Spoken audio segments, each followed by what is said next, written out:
ginamit tayo. So, good evening po sa inyo lahat. I would like to thank our speakers, Dr. Ofreneo, Congressman Pae Mariano, Congressman Teddy Casino. I would also like to acknowledge the presence of Councilor Alfred Vargas, our new chapters in Adamson University, NEPA chapter, our new chapter in Quezon City Polytechnic University, our representative of NEPA from our NEPA chapter in Quezon, Mr. Mon Martinez. Hindi nakagano yung NEPA chapter na tinatayo natin sa Central Luzon, yung natayo natin sa Naga at sa Sorsogon. Kanina nandito rin yung NEPA chapter, I think sa... Nandito ba Caloocan? NEPA Caloocan. Mabuhay din sa Makabayan National and Makabayan Quezon City. Very supportive sa NEPA Makabayan Coalition. A year and a half ago, I was introduced to the ideas of economic nationalism. For me, it was an important awakening, for I had long sought to find meaning to my life as a businessman. I thought, surely, there must be much more in business than making a profit. Sabi ko rin, si Brian ang si mentor niya sa business din. So, every day nag-uusap kami ni Brian, sinasabi ko, Brian, teach me about the value of money, not just sa resources, but dun sa iba pang effects and consequences nito.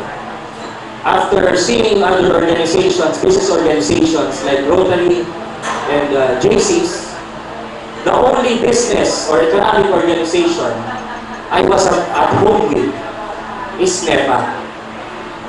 Because NEPA believes not just in the stewardship of our own resources, but the stewardship of our country's resources. Taking on the helm of a 78-year-old organization with a glorious history in economic nationalism is more than a challenge. Well-meaning friends and mentors have all contributed in a positive way in my drive to lead NEPA, not just in recovering lost ground, but to blaze new frontiers. At various stages of my education in the complex and challenging advocacy of economic nationalism, I took note of some important lessons I would like to share. One, I learned that economic nationalism is not and cannot be exclusive. I have met and heard a lot of people with various views about economic nationalism. They all have their strong points, but they have one thing in common: love of country. This is the bottom line, the one thing that unites nationalists. Two, economic nationalism is embedded not just in economic policies, but in the political, social, cultural fabric of our life. We cannot just fight for it in the economic or business spheres. We must fight for it in the schools, in the workplace, in Congress, in our homes. And three, economic nationalism is not passé or obsolete. In fact, it is the only way our country can progress, despite overwhelming opinions to the contrary. This realization made me proud to be the great company of those who spend their lives advancing the cause of economic nationalism. From the founders of NEPA like Salvador Araneta to today's leaders like Salvador Enriquez, Dr. George Siban, Dr. June Mendoza, Dr. Ofreneo. I also admire the passion of today's more prominent nationalists. Some of them young, and a few young ones are all veterans in the fight for economic nationalism, like Congressman Teddy Casino, Congressman Paing Mariano.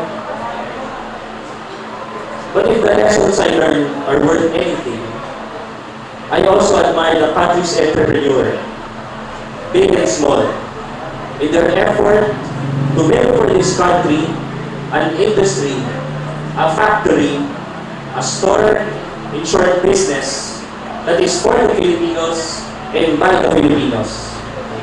Some of these businessmen and entrepreneurs are here with us, like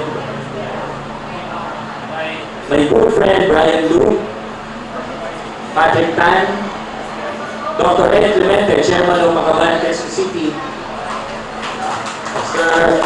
Kyle Dardundo, dami pa mga businessmen natin. Today is important to me, not just because I turned a year older, even if not wiser. It is important to me because we are launching a renewed effort in stimulating Filipino patronage of Filipino products. I purposely left out certain theoretical questions made in the Philippines week.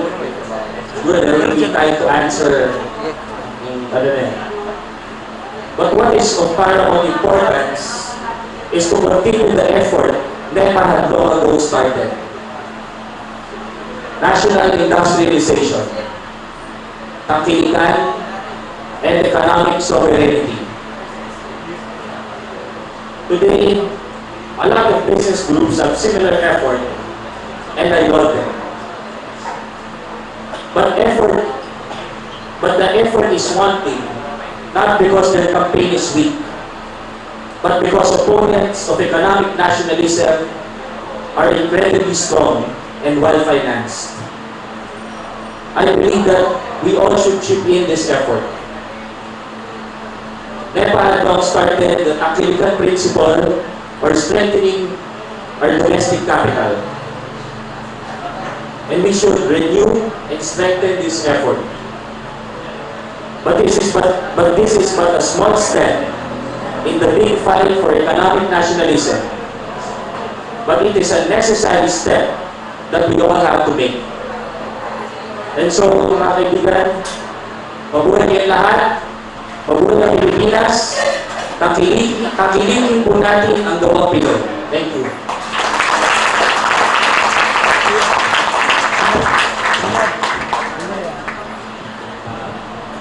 Ipapakita ko kami konting audio video presentation.